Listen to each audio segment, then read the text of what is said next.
You're sitting across from someone in the most important negotiation of your career. They slide a number across the table. It's lower than you expected, a lot lower. For 1/2 of 1 second, your eyebrows lift, just barely. You recover almost instantly.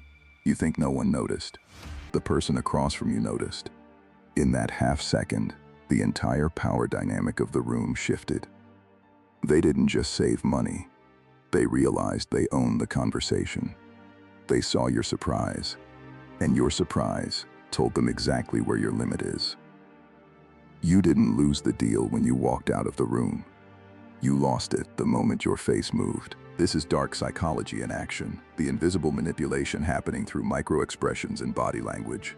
It's happening to you right now. In meetings, in negotiations, in conversations you think are casual, the people around you are reading your face the way a card player reads a tell, and they are using what they see. There is a different kind of person, the one whose face you can never quite read, the one who hears a low number and simply looks at you, without expression, for long enough that you start revising the offer upward, the one whose next move no one can predict, so the entire room unconsciously orients toward them and waits. That person is not cold, not robotic, not emotionless. They have a protocol. Emotional transparency is not a virtue in high-stakes environments. It is a liability. People tell you openness is a strength because it makes you easier to read, which makes you easier to use. By the end of this, you will have a protocol. Not a tip, not advice, a protocol for making yourself dangerously unreadable. And once you deploy it, the dynamic of power in every room you enter reorganizes around you. Let's start with what being readable is actually costing you. There's a moment in almost every high-stakes conversation. Someone says something you weren't expecting, and your face moves. Maybe it's barely visible, a slight lift of the eyebrows, a tightening around the mouth, a pause 1 beat too long before you recover. By then, it's already done. You didn't lose the room in the final handshake. You lost it in that half second, because the person watching you just received intelligence they were not supposed to have. They saw that the number surprised you, which told them your number was lower. They saw that the accusation landed, which told them it was partially true. They found the crack, and they will spend the rest of the conversation working that crack. This is emotional telegraphing. Dr. Paul Ekman, the psychologist who pioneered microexpression research, calls this emotional leakage, when your nervous system responds to a threat faster than your brain can choose a strategy. Every microexpression, every shift in your voice is a signal your opponent logs and stores. You think they are listening to your words. They are, but they are watching everything else too. Stop right now and think about the last time you felt your face heat up in a meeting. Who was in that room? What did they see? Because I promise you, someone cataloged it, someone filed it away, and someone used it. The Romans understood this not as self-help advice, but as a survival rule. The senators who made it through the reign of Tiberius, one of the most paranoid and dangerous emperors in Roman history, a man who used informants and accusations to destroy anyone who threatened him, were not the most powerful men in the room. They were the most unreadable. Tiberius himself was described by ancient historians as impenetrable, a man whose real intentions were invisible until they had already been carried out. He built an empire on deliberate opacity, what psychologists now call the dark triad: Machiavellianism, narcissism, and psychopathy. Tiberius embodied the first of these traits to deadly perfection. His method was simple: give no one the information they need to predict you. Look at your own hands right now. Are they still? Or are you fidgeting while you listen to this? Because Tiberius would have seen that, and he would have known exactly what it meant. The men who fell under Tiberius fell not because they were weak. They fell because they were readable. They showed ambition too openly. They let their loyalties show on their face. They celebrated when they should have been still, and flinched when they should have been stone. Tiberius didn't just use this to survive. He used it to hunt.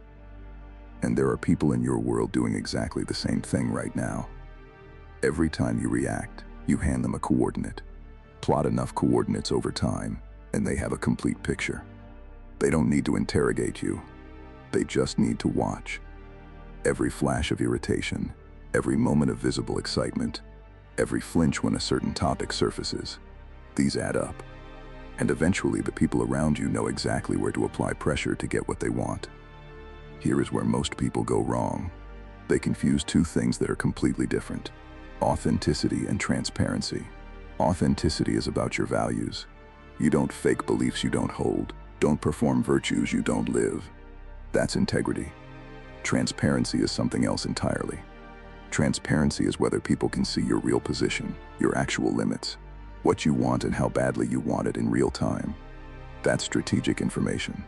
You can be completely authentic in your values while being completely opaque in your tactics. That combination is the most powerful profile you can build. Someone who is trusted and unreadable. Someone who cannot be pressured because they cannot be read. Most people use authenticity as cover for broadcasting. They call emotional transparency a virtue, and they hand everyone around them a detailed guide to how they work. You are building the machine other people will use against you. Now that you know what it costs, here is how to stop paying it. The protocol has 3 pillars. Get through all 3, and there is a 4th element waiting, the one most people miss, the one that makes the first 3 actually hold up when the pressure is real. We get there at the end. First, the controlled reaction delay. What you can train is embarrassingly simple. A half-second pause between stimulus and response. That's it. That's the whole first pillar. Not minutes of reflection, not a breathing routine. A half-second of deliberate space between the moment something happens and the moment your body responds. Here is an exercise. Right now, before I explain why this works. Hold your breath. Don't inhale, just hold. 3 seconds. Feel the gap between the impulse to breathe and the moment you actually breathe. That gap is what this training builds. That is where control lives. When something threatens or surprises you, neuroscientists call this the amygdala hijack. Your emotional brain fires before your rational brain can intercept the signal. This is why your face moves before you decide to let it move. The alarm goes off before the commander can respond. The half-second pause buys the general enough time to get in front of the reaction before it exits your buy-in. What Viktor Frankl called the space between stimulus and response. And what Marcus Aurelius practiced 2,000 years earlier is not philosophy, but a training method. Marcus Aurelius wrote about this space as the place where reason lives. He practiced widening that space the same way he practiced every other form of discipline, deliberately and repeatedly, until it became the default. When something surprises you or threatens you, do not respond to the event. Respond to your response. The first question is not what do I think about this? The first question is what is my body trying to do right now, and do I authorize it? You know the feeling. Someone challenges your position in a meeting and you feel the itch at the back of your throat. The pressure in your chest that says defend yourself. Speak. Fill the silence. Say something. That itch is the lizard brain trying to grab the controls. The pause is you telling it, not yet. You become the person who clears every reaction before it exits. Nothing automatic. Nothing on reflex. Everything authorized by the general first. This pause is the shield. It blocks the tell. But in Pillar 3, I will show you the sword. How to use silence not just to protect your position, but to make the other person hand theirs over without realizing they did it. Second, strategic neutrality. This is not the same as blankness. And missing that difference will undermine everything else. A blank face reads as weakness or confusion. When people see vacancy, they don't see mystery. They see an empty room. And empty rooms invite intrusion. Strategic neutrality is a face that reveals nothing while projecting quiet authority. It signals that something is happening inside, quite a lot, and that you have decided, for your own reasons, not to share it. That's what makes people uneasy around someone they can't read. They sense there's more happening than they can see. You know that feeling from the other side. You have been in the presence of someone and felt it without being able to name it. What you were feeling was the weight of information deliberately withheld. Cosimo de' Medici mastered this in Renaissance Florence, where the cost of a wrong expression was not a lost deal but a lost head. Contemporary accounts describe his face as almost unnatural in its stillness. There was warmth on the surface. He was not cold, not forbidding. He was pleasant, approachable.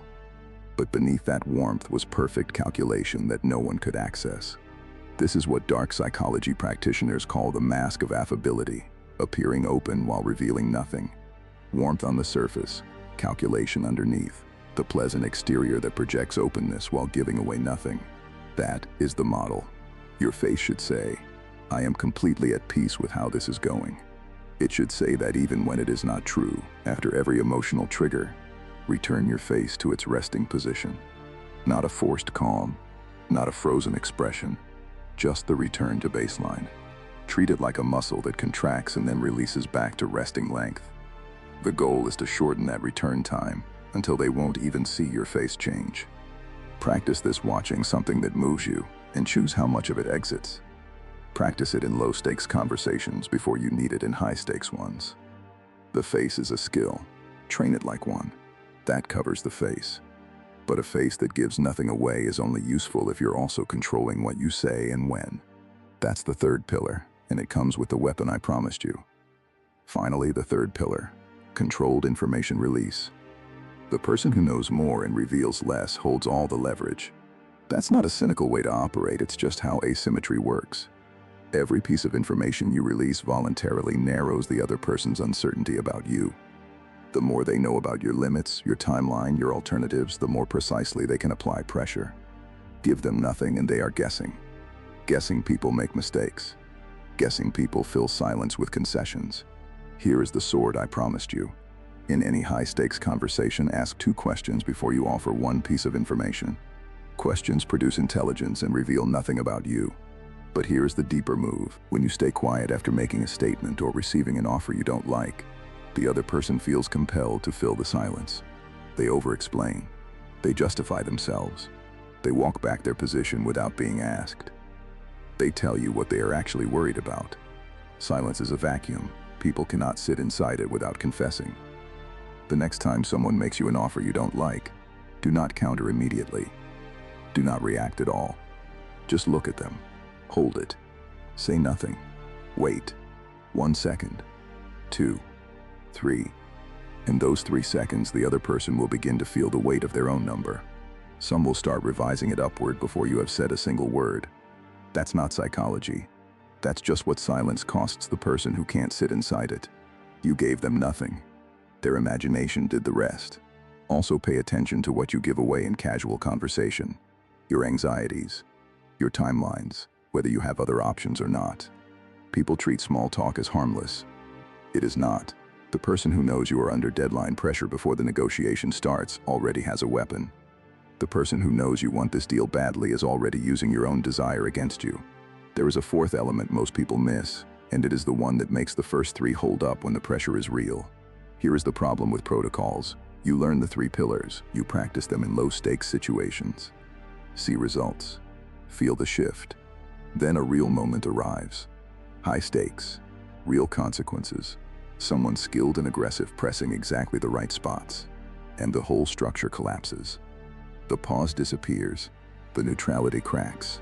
The information spills out. Because you were performing the protocol, not operating from it. There is a difference between a mask you are holding up and a face you have actually grown. Under real, sustained pressure, you cannot perform equanimity long enough to matter.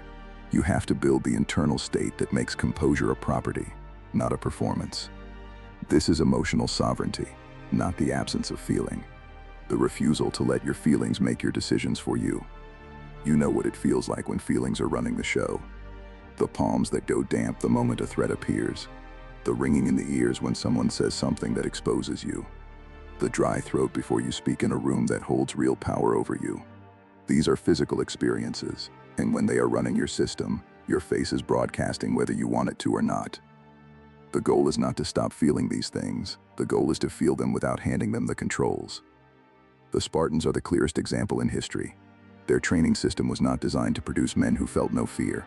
That is both impossible and useless in a real fight. It was designed to produce men who could act precisely despite fear, who could move toward what every instinct was screaming to flee, and do it with deliberate control. They did not remove the signal. They widened the gap between the signal and the response. That gap is where sovereignty lives. Hidden emotions don't die. They just wait for a chance to sabotage you. The feelings you refuse to look at don't go away. They go underground. And from underground, they run your behavior without your consent. The person who will not admit their own anger doesn't become calm. They become passive-aggressive. The person who refuses to acknowledge anxiety doesn't become confident. They become rigid and brittle. The emotion that hasn't been examined doesn't dissolve. It just stops asking permission before it acts. Emotional sovereignty isn't suppression. It's looking at the feeling directly and asking what it's telling you. Anger means something you care about got threatened. Anxiety means something you're not sure you can handle. Discomfort with an offer means your real position is different from the one you said. These signals are worth reading. What you don't do is let them answer on your behalf before you've had a chance to think. The practice is deliberate exposure. Put yourself in low-stakes, uncomfortable situations on purpose. Not to suffer, to train the gap. The cold shower where you feel the impulse to step out and choose to stay. The silence in a conversation where you feel the impulse to fill it and choose to hold. The moment of provocation where you feel the impulse to react and choose to wait. Every time you choose your response over your reaction, you expand the sovereign space inside you. Every time you broadcast, you shrink it. This compounds in both directions, faster than most people expect. Without this internal engine, the three pillars are a costume under pressure. Someone will pull hard enough and the seams will show. With the engine built, the pillars are what they're supposed to be. Natural extensions of a mind that has trained itself to live in the gap between what it feels and what it does. You are no longer performing calm. You are calm, and from that place every tool in the protocol works the way it is supposed to work. That is the foundation. Without it, everything else is theater. Pull it all down to its core. Readable people are predictable. Predictable people are controllable. Controllable people never win. Not in negotiations, not in the slow, quiet power structures of every organization and relationship, not in the long game that is actually being played in every room you walk into. You have been playing that game with your cards face up. That ends now. One sentence that took every person discussed in this video their entire career to reach. Emotional discipline is not self-suppression. It is self-command. The person who reacts to everything is not free. They are a machine that others have learned to operate. Self-command is the only sovereignty that cannot be seized from you. Here is your one move for this week. Not the full protocol. One move. In your next high-stakes conversation, when something happens that your body wants to react to, wait. Half a second. 1 second. 2. Let the silence do the work. Just hold it and watch. Watch the other person adjust. Watch their certainty waver. Watch them recalibrate their entire approach because they cannot get a read on you. One tool, one conversation. See what shifts. When you become the person in the room whose next move no one can predict, power reorganizes around you without you asking for it. You hold the leverage without demanding it. You win before the first number is said, because you are already operating at a level they cannot see. If you want the full arsenal, the deeper weapons they never teach you, subscribe and stay in the room. The next video goes further.